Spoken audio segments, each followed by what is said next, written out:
Hi, writers. Welcome back. So, yesterday I saw that a lot of you were looking at books you like to read to get ideas for your writing. And that's awesome. That's what writers do. So, way to go. Today I want to talk to you about the jobs there are to do, even when you think you're finished. Remember that saying?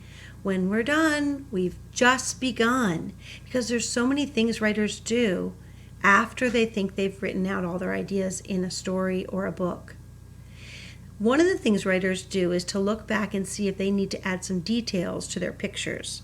Maybe who was with you or where you were.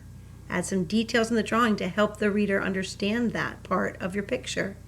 Or you might want to add to your words.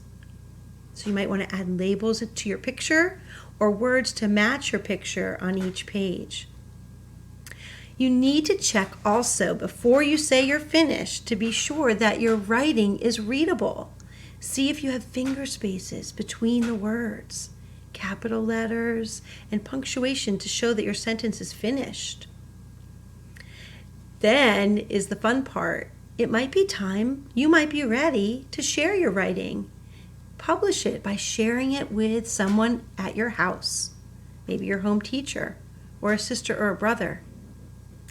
That would be awesome. And remember, you always have the choice to start a new writing. If you have a burning idea that you need to get down in pictures, go for it. Start a new page, start a new paper, start a new book.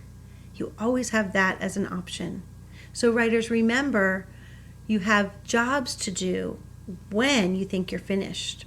So I'm looking at my book from the other day that I was writing about my spring walk, and I'm noticing I think I need to add some words. I need some labels and some more sentences, some more words to match my picture. So I'm going to get started on that. Take a look at your writing and see what you need to do today. Make a choice and get going. Bye, writers. Have fun.